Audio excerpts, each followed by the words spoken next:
Let's go. Good. Give the equation. याद है ना? What is S strain? हाँ, CIJ. वो क्या है? What is CIJKL? सिग्मा के क्या है? उसको क्या बोलते हैं?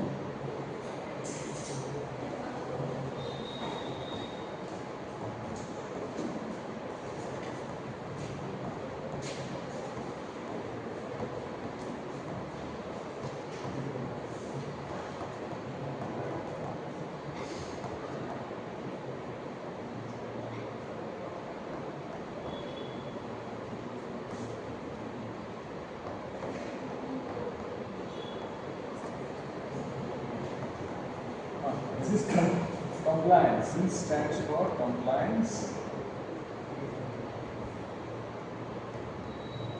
SL stands for availability.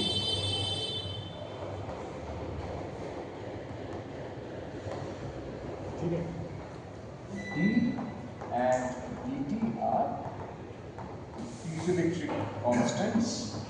एक चांस उल्टा piezoelectric inverse piezoelectric constants या एक double piezoelectric constant. E is electric field.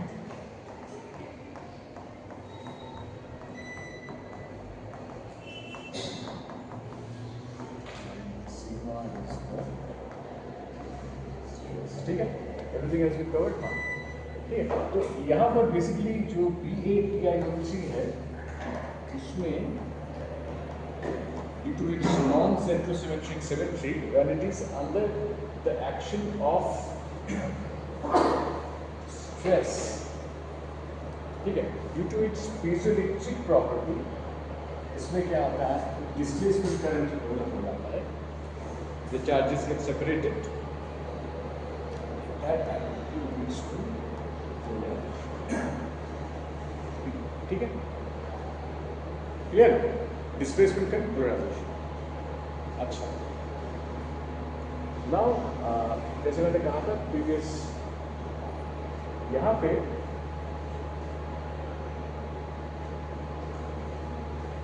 I will be talking about multiferroids.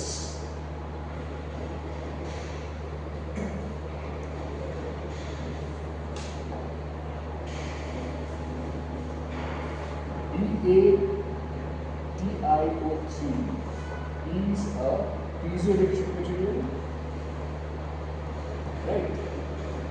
That means when it is subject to some sort of stress, it gives rise to polarization, right? This is called piezoelectricity. Apart from that, it is also a ferroelectric material. We have something called ferromagnetic, right? We have something called ferroelectric, right? And we also have something called ferroelastic.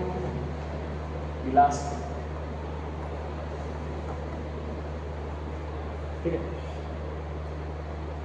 तो what is a ferromagnetic? सबका अपना अपना hysteresis plot. M magnetization, magnetic field.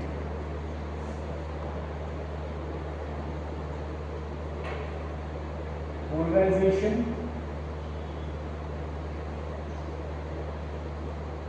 electric field.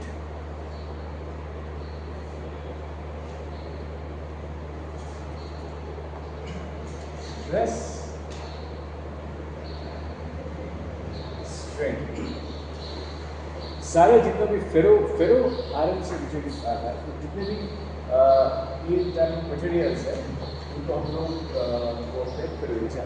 इसका hysteresis कैसा होता है?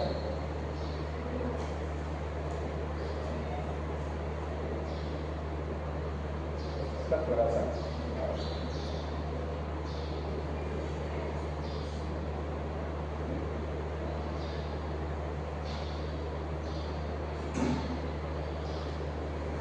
ठीक है.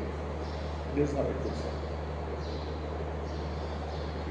तो ये जो तीनों मटेरियल है ये हिस्टेरेसिस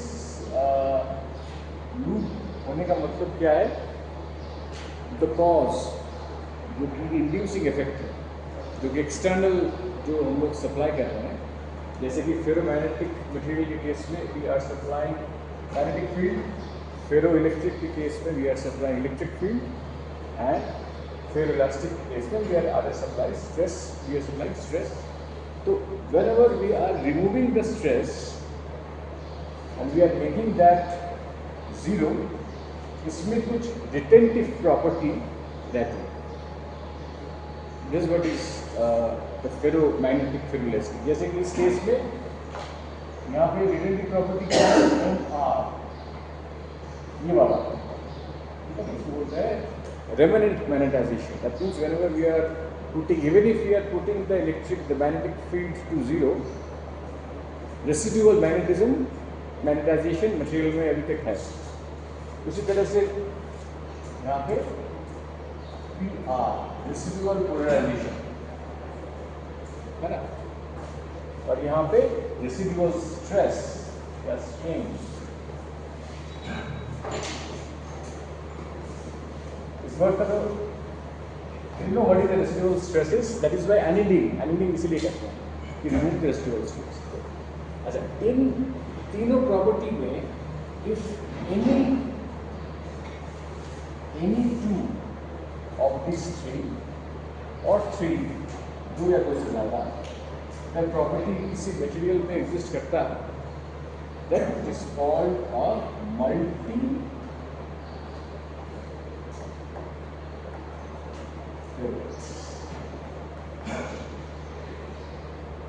मतलब more than one ferro property. ठीक है, so this clear to this one. अच्छा, now tell me, PaTiO3 is one of the multiferroic materials. तो हम लोग जानते हैं कि इसमें फेरो इलेक्ट्रिसिटी एग्जिस्ट करता है, लेकिन टू बी मल्टीफेरोइक और कोई फेरो प्रॉपर्टीज बोली होनी चाहिए. ठीक है, ये वाला सेटिस्फाई हो गया, दिस हैज बीन सेटिस्फाइड. इन दोनों में से कौन सी प्रॉपर्टी तुमको लगता है कि फेरो PaTiO3 में या DHC की मल्टीफेरोइक? which property? Ferromagnetic, ferroelastic, इसमें से कोई भी प्रॉपर्टी नहीं. Question is what other property of PaTiO3 qualifies it to be called a multiferroic apart from ferroelectricity? The answer नहीं, it's not. The answer lies in the classification of multiferroics. जो multiferroic material है, अच्छा, let's give some examples. अच्छा, जो कि only ferromagnetic है, इसका क्या क्या example हो सकता है? Let's give some examples of this. It can be iron, cobalt, nickel. In soft magnet and NpFeB in hard magnets. इसका PaTiO3, PZT, इसका basically the shape memory alloys. Shape memory alloys जो they retain their shape. Shape इस बारे में मैं और इसमें बोलूँगा बहुत shape memory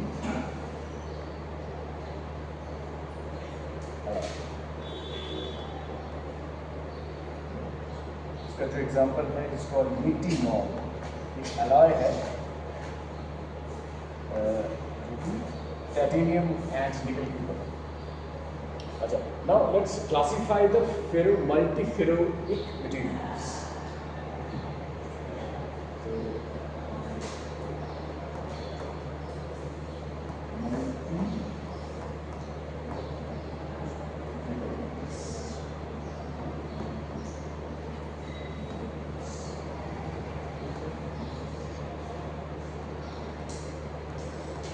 इसमें दो टाइप के मटेरियल होते हैं।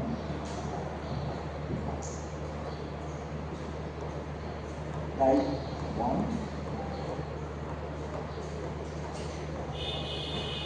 और टाइप 2। ठीक है। टाइप 1 multifluidics are independent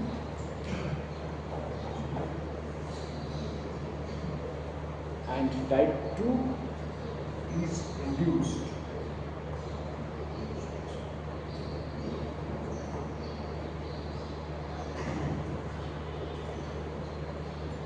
ठीक है। इंडिपेंडेंट मतलब they will have, it is actually a combination of two types of multifluidics. They will have independent ferroelectric property, ferromagnetic property और ferroelastic property. ये इंडिपेंडेंट होंगे, ये एक किसी एक मटेरियल में नहीं होगा, ये अलग अलग मटेरियल्स के होंगे और हम लोग उसको एक साथ will make a hybrid or a composite. For example, BaPiHC and cobalt ferrite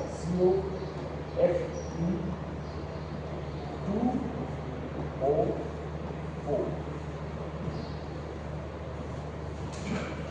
So BaTiO3 is independently ferroelectric.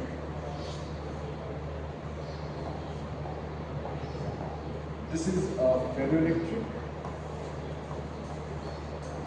and this is a ferromagnetic. अगर अलग अलग हम लोग इसका प्रॉपर्टी देखें, but as soon as we combine them, make it a hybrid structure, then they qualify to be called as a type 1 ferroelectric because इसमें दो property आ जाती है, right? इसका जो एग्जाम्पल है that is also perovskite, that is PbMnO3.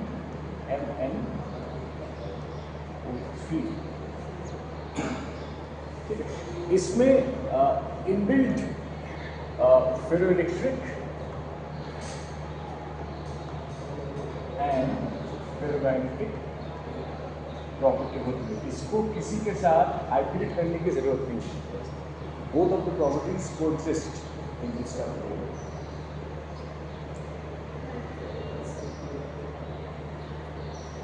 और एक भी एग्जाम्पल है,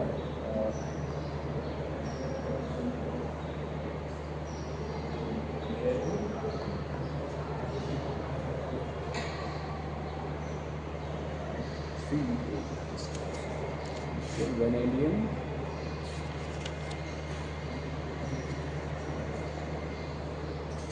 Ni3. This also qualifies to be a type 2. Now अभी जैसे मैंने कहा था पहले वाले क्लास में, अभी हम लोग क्या, अच्छा, before going to that, let us first discuss why ferroelectric or perovskite materials are used for, अच्छा उससे पहले क्वांटम स्ट्रक्चर्स डिस्कस करेंगे। अच्छा चलो मैं इसको पहले डिस्कस करता हूँ, perovskite material सेंसिंग मटेरियल्स में क्यों यूज होता है, why it is used in sensing, उसके बाद we will come back to this one, class के different dimensions, right? तो we are talking about इसको PQS बोल रहा हूँ, right? Perovskite quantum structures. Perovskite quantum structures. जैसे quantum structures ये जो word है, इसको अगर very simply we try to understand it as basically nanostructures.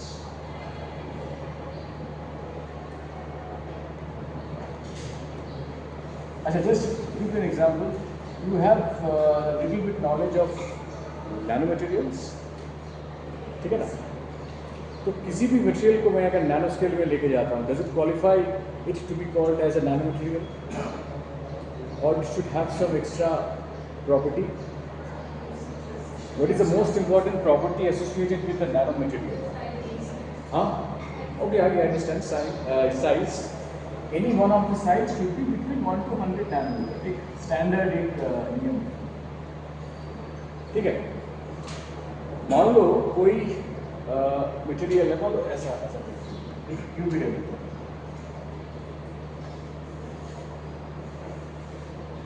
Cube पहले इसका जो चारों साइड्स थे देयर आर 1 माइक्रोन. ठीक है. मैंने इसको घटा के अभी कर दिया है 150 nanometre. All the sides. Is it a nanomaterial?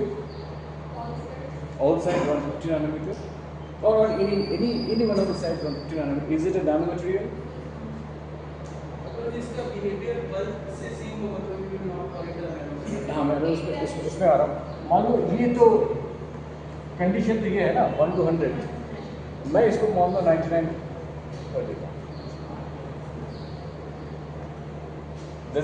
Is it sufficient, or do I need to have some more information to be called to be कोई भी एक any one of the 3 dimensions, any one or more dimension, मतलब either इसका length, breadth और height किसी को भी मैंने 99 कर दिया, बाकी 150 है. तो is it still a nanomaterial? कौन सी ऐसी जो क्वालिटी है that is the most important quality for a material to be called a nanomaterial? Quantum mechanics हुआ है तो अभी बोला कि बोलना चाहिए. It's the quantum confinement.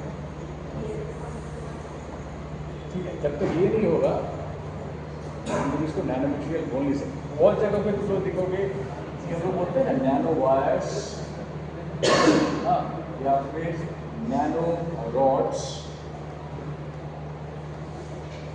बहुत जगह पे इसको बोला जाता है quantum wires and quantum rods. दोनों में थोड़ा सा फर्क है. नैनो रॉड्स ऑल्दो दोनों को यूज किया जाता है to mention the same thing.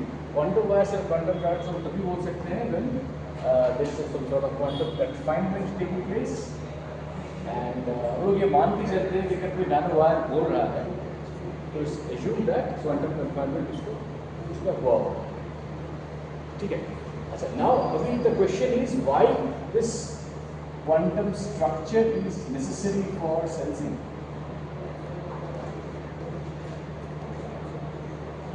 Sensing के लिए इम्पोर्टेंट क्यों है? क्योंकि इसमें प्रॉपर्टी चेंज होता है. क्वांटम कन्फाइनमेंट से कौन सी प्रॉपर्टी चेंज होती है?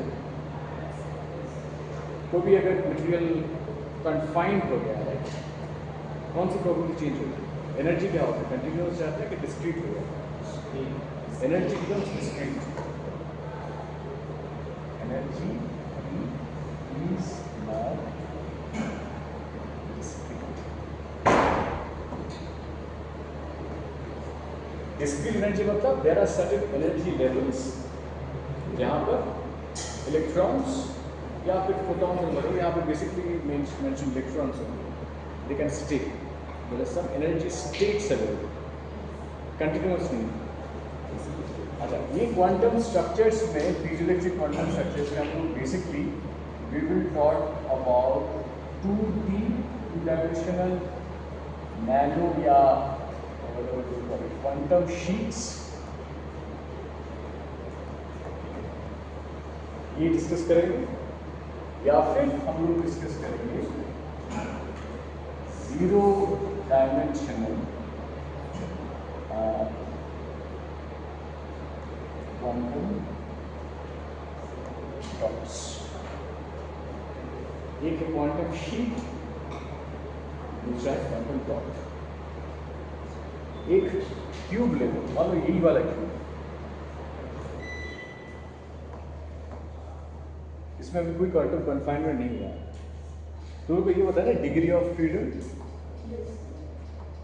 And degree of confinement. Let's call this one as F and this one as C. So F plus C is always equal to 3. कितना? 3. Notice degree of freedom and degree of confinement should be always equal to 3. इसका मतलब क्या है? अच्छा, let's start with a normal material जिसका कि dimension है 1 micrometer. इसमें कोई क्वांटम कन्फाइनमेंट नहीं है। इसमें जो इलेक्ट्रॉन है it can move in x, y and z direction, freely move, so it can be called a 3-dimensional structure, 3-dimensional structure, ये वाला। तो इसका डिग्री ऑफ फ्रीडम कितना है?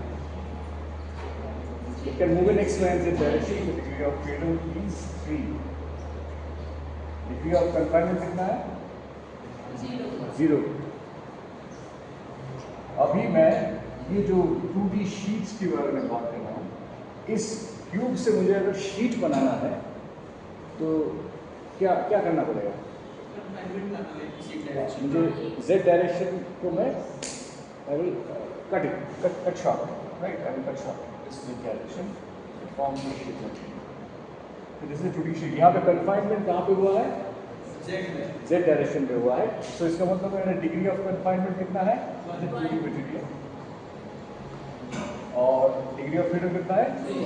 Because electron can move in the x and y direction. ठीक है? तो इसको 2D स्ट्रक्चर में thin film जब लोग बोलते हैं, इसमें basically say that it is less than 100 nanometer. तो डायमेंशन का एम्बिग्विटी है, कोई बोलता है 100 200। तो इसी तरह से इस शीट से मुझे अगर वायर बनाना है तो मैं एक्स या वाई डायरेक्शन में फिर से कन्फाइनमेंट लाऊंगा। तो यहाँ पे मेरा उल्टा हो जाएगा, 1 हो जाएगा, 2 हो जाएगा, और फिर से मैं इसको और छोटा बना दूँ तो ये ऐसे हो जाएगा। So this is what is a quantum dot, or this is a quantum wire or nano wire. This is a nano sheet or quantum sheet, whatever. तो perovskite material का ये वाला एस्पेक्ट हम लोग देखेंगे, and it is a nano sheet. Nano rod इसलिए नहीं देखेंगे because nano rods बनता नहीं, breaks down. So we are focusing on rods. ये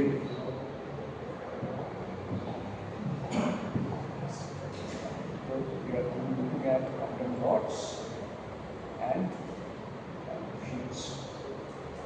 अच्छा, now ये जो एनर्जी डिस्क्रिटाइज्ड हम लोग बोल रहे हैं,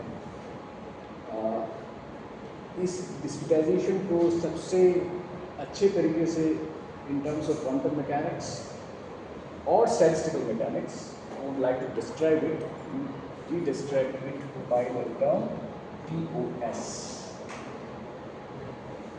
डिवीजन में किसको बोलते हैं? Density of states. Quantum mechanics and statistical mechanics is very important. TOS is also written as GE. Density मतलब something per unit volume. So it is the number of states available for a particular energy per unit volume. Number of states available for a particular energy per unit volume.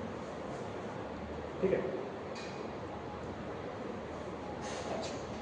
या sigma TOS भी बोल सकते हो। Now जैसे जैसे हम quantum confinement का dimension from 0 we take it to 3 dimensions, उसी तरह से ये TOS वैल्यू या G वैल्यू चेंज होता है। For example it is a 3 dimensional, then this GE is proportional to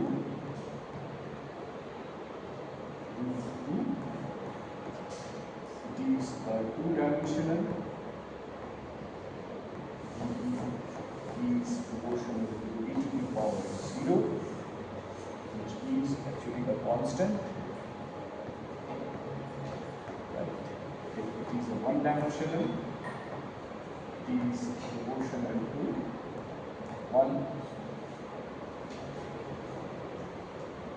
1 by root e. And if it is 0-dimensional quantum dot, then G is proportional to ये function पता है delta function chronicle. Do you know what is the delta function is? अच्छा, ये let's try to visualise ये दिखते कैसे है। 1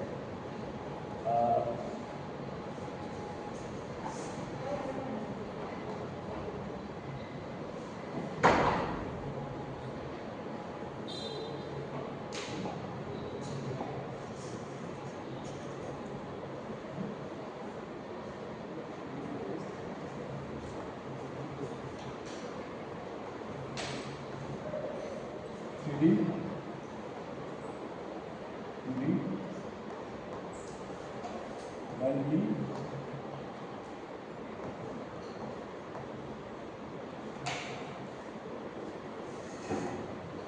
G,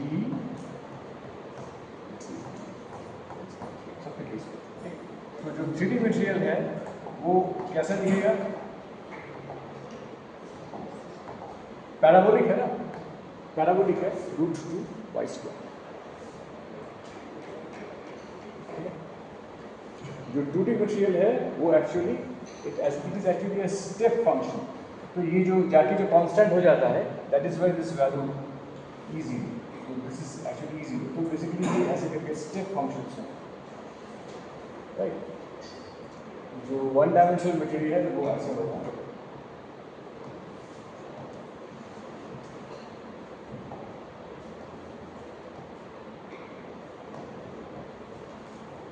जो 0 डायमेंशनल मटेरियल है वो ऐसे।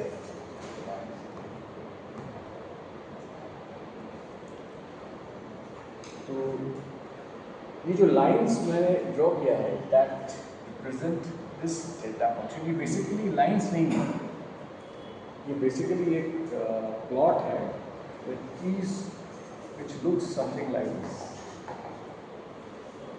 एक मैग्नीफाई अगर हम करें ना एक क्रोनिकल डेल्टा को, वो ऐसा प्लॉटेड है।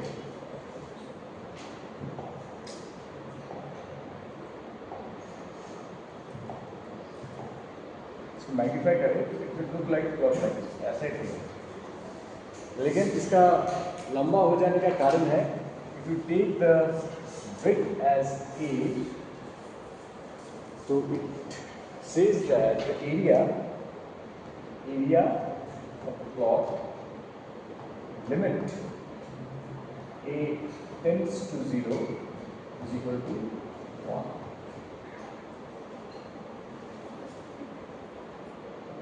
Actually, it's actually not the correct way of writing.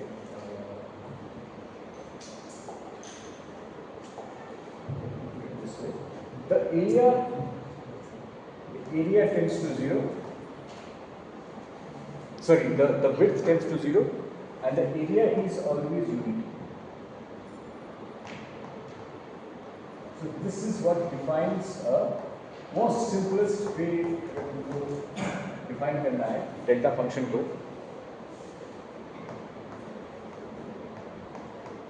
This is a way of defining it. The area is always tending to infinity, but what's very lamba. That is why we did street like this, as I said, random line.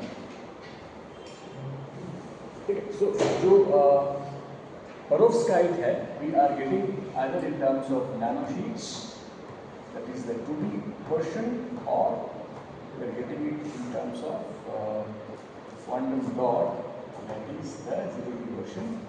Now, perovskite material. Why this nanomaterial is important? Because they have got very high surface to volume ratio important है, ठीक है। जैसे जैसे हम dimension किसी material का कम करते जाते हैं, वैसे वैसे इसका सर्फेस टू वॉल्यूम रेशियो बढ़ता जाता है। एग्जाम्पल के तौर पे we can take this example, जो यहाँ पे व्हाट इज द सर्फेस, यहाँ पे r² is the surface area divided by r³ is the volume area, उसका रेशियो है 1/r, right? Surface to volume ratio. So from there you can understand that as we reduce the size of, it can imply that it implies that as r decreases, the surface to volume ratio increases. और surface किसी भी material के surface जो atoms होते हैं they are at high energy state.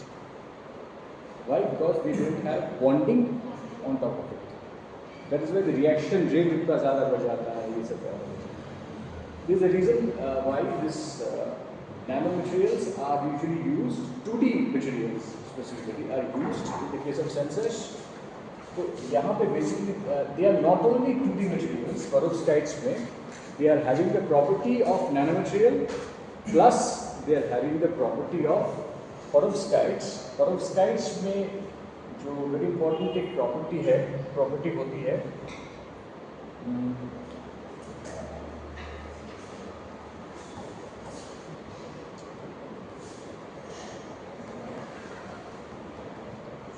फोटोस्काइट्स बहुत सारी चीज़ों के लिए इस्तेमाल होता है, सोलार सेल्स वगैरह में। सेंसिंग के लिए the most important property that perovskites have is quenching.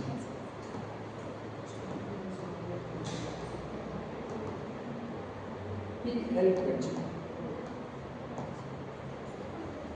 PL stands for photoluminescent quenching. Photo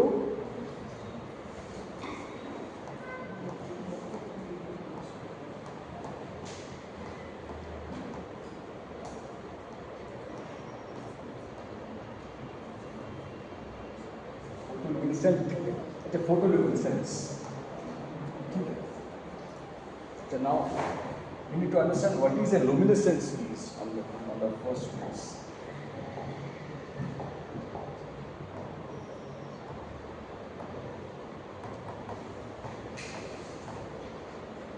Luminescence का मतलब क्या है? Emitting light, ठीक है? So there are different types of luminescence.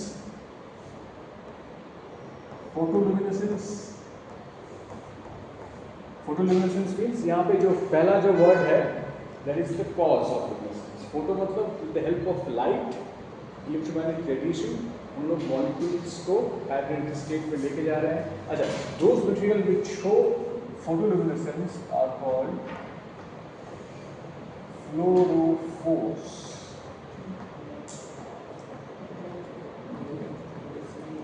Those materials which show fluorophores. अच्छा, इसके बाद दूसरा टाइप ऑफ luminescence क्या है? Chemiluminescence. Chemiluminescence, electroluminescence,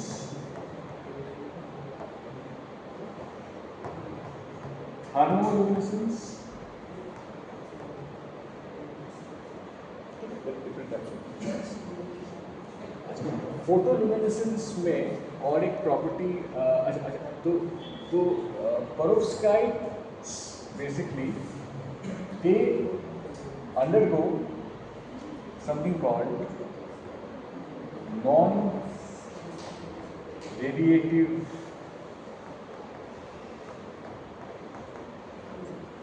decay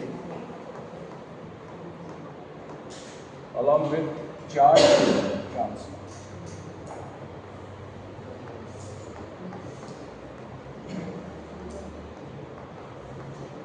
Associated with them is change in chemical composition.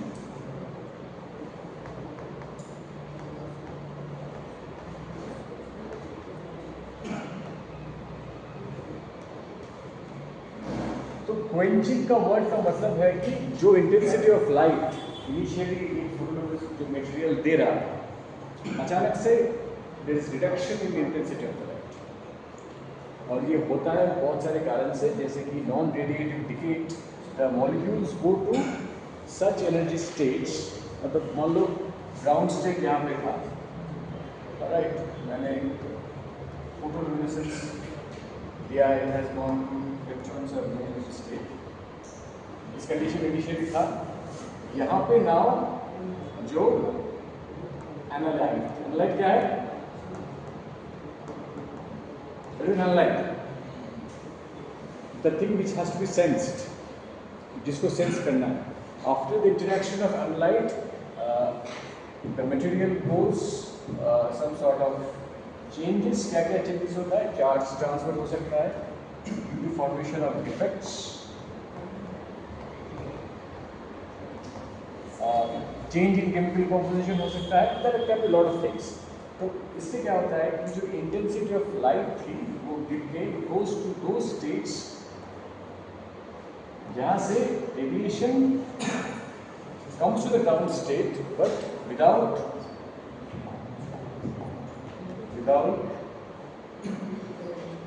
और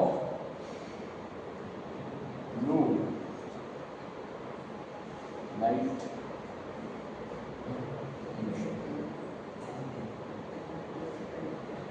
सडनली फ्रॉम द आउटसाइड हम लोग क्या देखेंगे कि कोई फोटोस्फेयर मटेरियल था when it is in the contact of some gases, one NO2 gas, NH3 gas, ये जब उसके it interacts with that, suddenly the intensity of light goes down because there has been a quenching. PL quenching has taken place. Photoluminescence quenching. That is why it is used in sensing.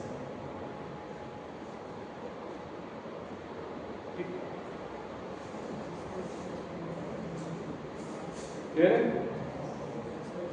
ठीक है, मैं इसको next class में आज करना है class, ठीक, कल सुबह।